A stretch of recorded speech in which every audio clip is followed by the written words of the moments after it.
Nobody knew what they were, when something emerged from the intergalactic void and hit the planet Tyran in 745 M41.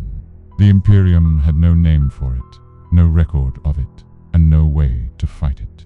The Adeptus Mechanicus research station on Tyran Primus was stripped of every living thing before a single distress signal got through. The planet left a hollow husk. By the time Inquisitor Phidius, Cryptmen of the Ordo Xenos arrived, there was nothing left except silence and a data codex, hidden 3,000 meters below the surface by a dying Margos, who had understood exactly what was coming. That codex changed everything. The species was named after the world they had just devoured, the Tyranids, and they were not stopping at Tyran. Hive Fleet Behemoth drove toward the heart of the galaxy, consuming everything in its path. It was not an army. It was a hunger with a direction, a single vast intelligence called the Hive Mind, coordinating billions of organisms with a precision that defied comprehension. The Imperium had fought Orcs and Chaos and Eldar for 10,000 years. It had no answer for this. The next systems in Behemoth's path belonged to Ultramar. At the heart of Ultramar was Macragge, homeworld of the Ultramarines. If Macragge fell, the worlds beyond it would fall easily. There was nothing between Behemoth and the inner Imperium that could stop what was coming. Cryptmen fought through the psychic shadow. The fleet cast across the warp just to broadcast a warning. It nearly killed his astropath. One voice answered from the darkness. It came from Macragge. Marneus Calgar, chapter master of the Ultramarines, heard the warning and made a decision without hesitation. Behemoth would be stopped here. Not because Macragge was ideal ground, because there was no better option, and someone had to draw the line. Assemble the full Ultramarines battle fleet above the planet. Alongside the Ultramar defense fleet, Star Nova-class orbital weapons stations, and every merchant vessel in the system that could be armed. Below, he split his ground forces into three. The bulk of his first company, his most experienced veterans in Terminator armor, were sent to hold the polar fortresses at the planet's north and south poles. Those fortresses controlled Macragge's surface-to-orbit defense weapons. If they fell, the fleet above would be fighting alone. Calgar led the rearguard himself. The second company, plus elements of the 1st, 5th, and 10th, conducted fighting withdrawals across the surface, slowing the Tyranid advance and buying time. At Cold Steel Ridge, a frozen industrial complex in the north, Calgar made his stand with defense auxiliary troops and a Baneblade super heavy tank called the Pride of Terror. Then Behemoth arrived, and it did not care. Millions of mycetic spores fell from the sky. The planetary defenses destroyed them in waves. More came. The Tyranids had no concept of cost. The swarm hit the surface of Macragge and kept coming, crashing against the Ultramarine lines in numbers that turned tactics into irrelevance. Then something changed. Something nobody had planned for. A new creature appeared on the battlefield. The spy tyrant of extraordinary intelligence. The Hive Mind's greatest strategic weapon. The moment it arrived, the swarm stopped behaving like a mindless tide. It started behaving like an army. Endless charges into Ultramarine firepower stopped. The Tyranids began moving around kill zones, finding weak points, concentrating force exactly where the defenders were most stretched. Every tactic Calgar used, the Swarmlord observed and countered.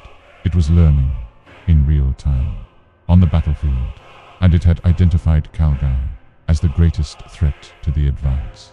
It came for him personally. At Cold Steel Ridge, the Swarmlord led a direct assault on Calgar's position. Hundreds of homogonts were cut down in the approach.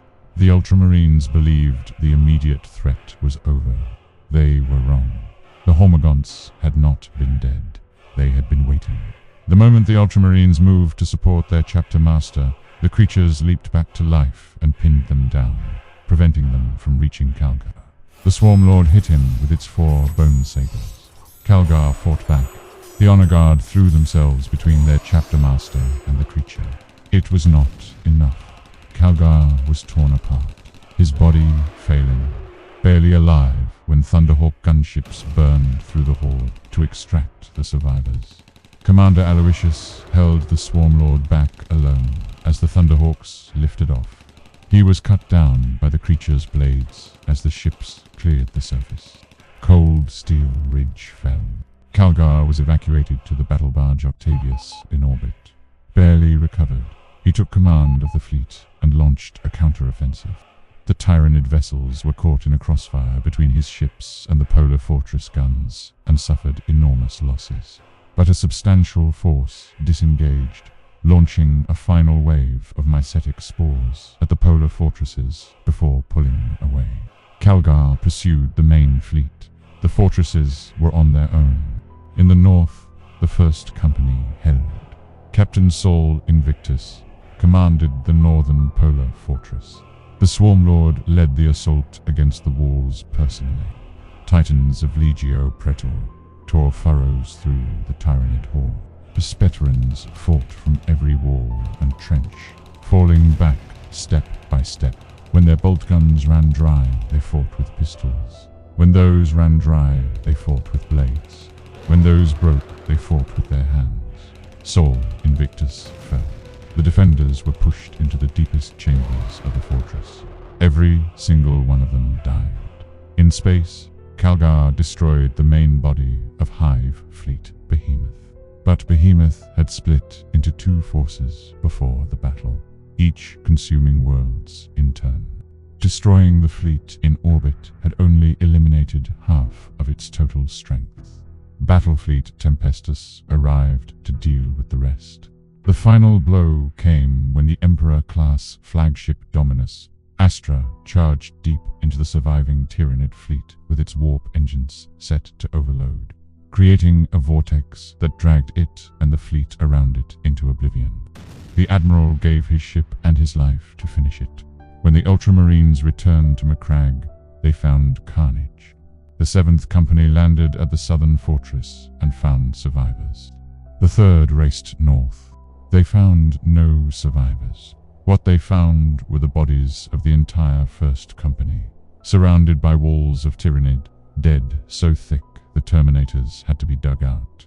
The body of a Hive tyrant, believed to be the Swarmlord, was found on the ice fields outside the northern fortress, damaged beyond certain identification. No corpse was ever confirmed. It was never found. The cost was devastating. The entire 1st Company gone. The 3rd and 7th severely depleted. Calgar nearly dead. The chapter banner of Macragge was taken down by Chaplain Orton Cassius. It would not fly again for 200 years. The 1st Company's operational strength remained below 50% until 841 M41, 96 years after the battle. The chapter did not officially record that it had replaced its losses until 861 M41, 116 years later. Commander Dante of the Blood Angels committed 3 companies to help scour the remaining Tyranids from Ultramar. It took years, but the Ultramarines did not break. Cassius went to Calgar with a request. He wanted to take the warriors who had survived, those who had actually stood against the swarm and lived, and form them into a specialist cadre trained specifically to fight the Tyranids. Warriors whose experience could not be replaced because they had already faced the thing that could not be understood until it was faced. Calgar agreed. For the first time in the chapter's history, the Codex Astartes was rewritten. The Tyrannic War veterans were created. They became the core of the rebuilt 1st Company, carrying their knowledge of the swarm forward into every battle that followed. The banner of Macragge eventually flew again, and Marneus Calgar, the man the Swarmlord had nearly killed on the ice of Cold Steel Ridge, went looking for his rematch. He found it at Ica for during the Second Tyrannic War. The Swarmlord was there. Calgar killed it with his own hands. The Tyranids kept coming. Hive Fleet Kraken. Hive Fleet Leviathan.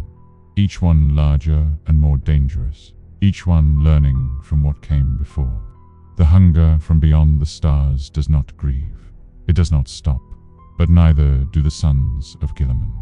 The first company died to the last man, holding a fortress that had to be held. They bought the time the fleet needed. They knew what they were buying it with, and they held anyway.